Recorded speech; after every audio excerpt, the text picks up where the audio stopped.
Good morning, MacLaren. A Christmas Memory by Truman Capote. Imagine a morning in late November, a coming of winter morning more than 20 years ago. Consider the kitchen of a spreading old house in a country town. A great black stove is its main feature, but there's also a big round table and a fireplace with two rocking chairs placed in front of it. Just today, the fireplace commenced its seasonal roar. A woman with shorn white hair is standing at the kitchen window. She is wearing tennis shoes and a shapeless gray sweater over a summery calico dress. She is small and sprightly like a bantam hen. But due to a long youthful illness, her shoulders are pitifully hunched. Her face is remarkable, not unlike Lincoln's, craggy like that, and tinted by sun and wind, but it is delicate too, finely boned, and her eyes are sherry-colored and timid. "Oh my," she exclaims, her breath smoking the window pane. "It's fruitcake weather." The person to whom she is speaking is myself. I am 7, she is 60-something.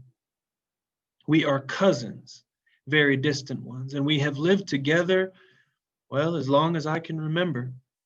Other people inhabit the house, relatives, and though they have power over us and frequently make us cry, we are not on the whole too much aware of them. We are each other's best friend. She calls me Buddy, in memory of a boy who was formerly her best friend. The other Buddy died in the 1880s when she was still a child. She is still a child. "I knew it before I got out of bed," she says, turning away from the window with a purposeful excitement in her eyes. "The courthouse bell sounded so cold and clear, and there were no birds singing. They've gone to warmer country, yes, indeed. Oh, Buddy, stop stuffing biscuit and fetch our buggy. Help me find my hat. We've 30 cakes to bake." It's always the same. A morning arrives in November, and my friend, as though officially inaugurating the Christmas time of year that exhilarates her imagination and fuels the blaze of her heart, announces, "It's fruitcake weather. Fetch our buggy. Help me find my hat." The hat is found. A straw cartwheel corsaged with velvet roses out of doors has faded. It once belonged to a more fashionable relative. Together we guide our buggy, a dilapidated baby carriage, out to the garden and into a grove of pecan trees. The buggy is mine, that is, it was bought for me when I was born. It is made of wicker, rather unraveled, and the wheels wobble like a drunkard's legs. But it is a faithful object. Springtimes we take it to the woods and fill it with flowers, herbs, wild fern for our porch pots. In the summer, we pile it with picnic paraphernalia and sugarcane fishing poles and roll it down to the edge of the creek. It has its winter uses too, as a truck for hauling firewood from the yard to the kitchen, as a warm bed for Queenie, our tough little orange and white rat terrier who has survived distemper and 2 rattlesnake bites. Queenie is trotting beside it now. 3 hours later, we are back in the kitchen, hulling a heaping buggy load of windfall pecans. Our backs hurt from them. How hard they were to find, the main crop having been shaken off the trees and sold by the orchard's owners, who are not us. Among the concealing leaves, the frosted, deceiving grass, crackle, a cheery crunch. Scraps of miniature thunder sound as the shells collapse and the golden mound of sweet, oily ivory meat mounts in the milk glass bowl. Queenie begs to taste, and now and again my friend sneaks her a mite, though insisting we deprive ourselves. "We mustn't, Buddy. If we start, we won't stop, and there's scarcely enough as there is for 30 cakes." The kitchen is growing dark. Dusk turns the window into a mirror. Our reflections mingle with the rising moon as we work by the fireside in the firelight. At last, when the moon is quite high, we toss the final hull into the fire and with joined sighs watch it catch flame. The buggy is empty. The bowl is brimful. We eat our supper, cold biscuits, bacon, blackberry jam, and discuss tomorrow. Tomorrow, the kind of work I like best begins. Buying. cherries and citron, ginger and vanilla and canned Hawaiian pineapple, rinds and raisins and walnuts and whiskey, and oh, so much flour, butter, so many eggs, spices, flavorings. Why, we'll need a pony to pull the buggy home. But before these purchases can be made, there is the question of money. Neither of us has any.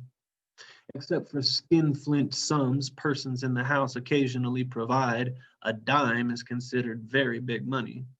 Or what we earn ourselves from various activities, holding rummage sales, selling buckets of hand-picked blackberries, jars of homemade jam and apple jelly and peach preserves, rounding up flowers for funerals and weddings. Once we won 79th prize, $5, in a national football contest. Not that we know a fool thing about football, it's just that we enter any contest we hear about. At the moment, our hopes are centered on the $50,000 grand prize being offered to name a new brand of coffee. We suggested AM, and after some hesitation, for my friend thought it perhaps sacrilegious, the slogan AM, Amen. To tell the truth, our only really profitable enterprise was the Fun and Freak Museum we conducted in a backyard woodshed 2 summers ago.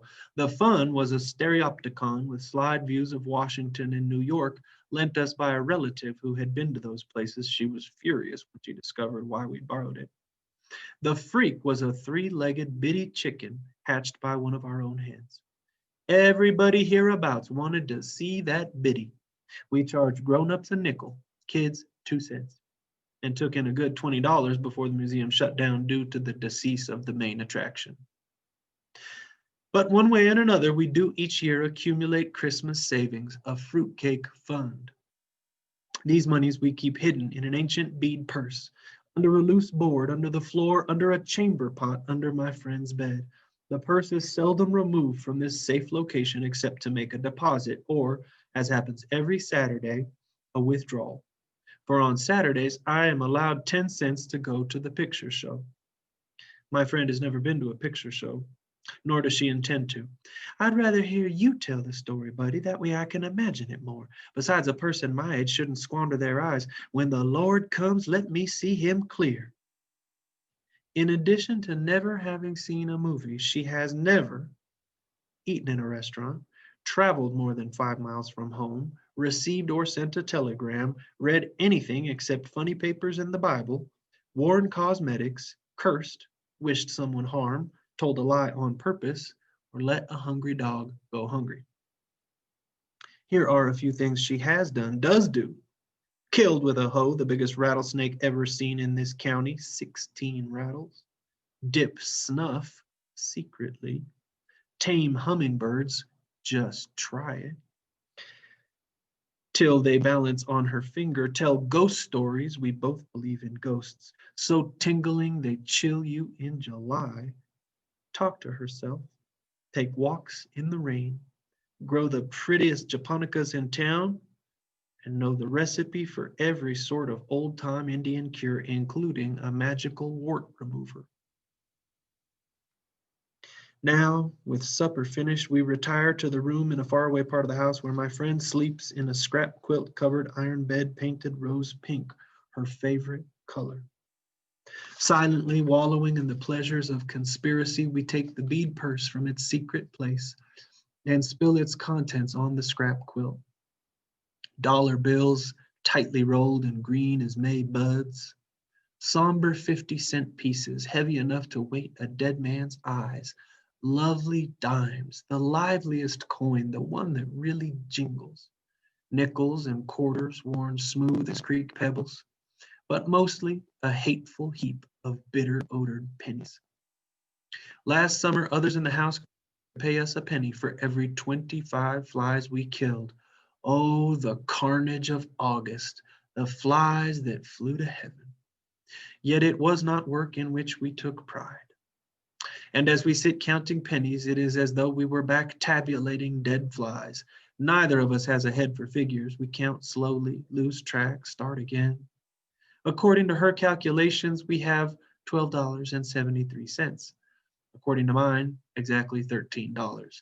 I do hope you're wrong, buddy. We can't mess around with 13. The cakes will fall. Or put somebody in the cemetery. Why, I wouldn't dream of getting out of bed on the 13th. This is true. She always spends 13 in bed. So to be on the safe side, we subtract a penny and toss it out the window. Of the ingredients that go into our fruitcakes, whiskey is the most expensive as well as the hardest to obtain. State laws forbid its sale. But everybody knows you can buy a bottle from Mr. Ha Ha Jones. And the next day, having completed our more prosaic shopping, we set out for Mr. Ha Ha's business address, a sinful, to quote public opinion, fish fry and dancing cafe down by the river. We've been there before and on the same errand, but in previous years our dealings have been with Ha Ha's wife, an iodine dark Indian woman with brassy peroxided hair and a dead tired disposition. Actually, we've never laid eyes on her husband, though we've heard that he's an Indian too. A giant with razor scars across his cheeks. They call him Ha Ha because he's so gloomy, a man who never laughs. As we approach his cafe, a large log cabin festooned inside and out with chains of garish gay naked light bulbs, and standing by the river's muddy edge under the shade of river trees where moss drifts through the branches like gray mist. Our steps slow down. Even Queenie stops prancing and sticks close by. People have been murdered in Ha Ha's cafe, cut to pieces, hit on the head. There's a case coming up in court next month. Naturally, these goings-on happen at night when the lights cast crazy patterns in the Victrola whales. In the daytime, Ha Ha's is shabby and deserted. I knock at the door. Queenie barks. My friend calls, "Mrs. Ha Ha, ma'am? Anyone to home?" Footsteps. The door opens. Our hearts overturn. It's Mr. Ha Ha Jones himself. And he is a giant. He does have scars. He doesn't smile. No, he glowers at us through Satan-tilted eyes and demands to know what you want with Ha Ha. For a moment, we are too paralyzed to tell. Presently, my friend half finds her voice, a whispery voice at best. "If you please, Mr. Ha Ha, we'd like a quart of your finest whiskey." His eyes tilt more. Would you believe it? Ha Ha is smiling, laughing too. "Which one of you is a drinking man?" "It's for making fruitcakes, Mr. Ha Ha. Cooking." This sobers him. He frowns. "That's no way to waste good whiskey." Nevertheless, he retreats into the shadowed cafe in seconds, carrying a bottle of daisy yellow unlabeled liquor. He demonstrates its sparkle in the sunlight and $2. We pay him with nickels and dimes and pennies. Suddenly, as he jangles the coins in his hand like a fistful of dice, his face softens. "Tell you what," he proposes, pouring the money back into our bead purse. "Just send me one of them fruitcakes instead." "Well," my friend remarks on our way home, "there's a lovely man. We'll put an extra cup of raisins in his cake." The black stove, stoked with coal and firewood, glows like a lighted pumpkin. Egg beaters whirl. Spoons spin round in bowls of butter and sugar. Vanilla sweetens the air. Ginger spices it. Melting, nose-tingling odors saturate the kitchen, suffuse the house, drift out to the world on puffs of chimney smoke. In 4 days, our work is done. 31 cakes, dampened with whiskey, bask on windowsills and shelves. Who are they for? Friends. Not necessarily neighbor friends. Indeed, the larger share is intended for persons we've met maybe once, perhaps not at all. People who have struck our fancy, like President Roosevelt, like the Reverend and Mrs. J.C. Lucy, Baptist missionaries to Borneo who lectured here last winter, or the little knife grinder who comes through town twice a year, or Abner Packard, the driver of the 6 o'clock bus from Mobile who exchanges waves with us every day as he passes in a dust cloud whoosh. Or the young Wistons, a California couple whose car one afternoon broke down outside the house and who spent a pleasant hour chatting with us on the porch. Young Mr. Whiston snapped our picture, the only one we've ever had taken. Is it because my friend is shy with everyone except strangers that these strangers and merest acquaintances seem to us our truest friends? I think yes.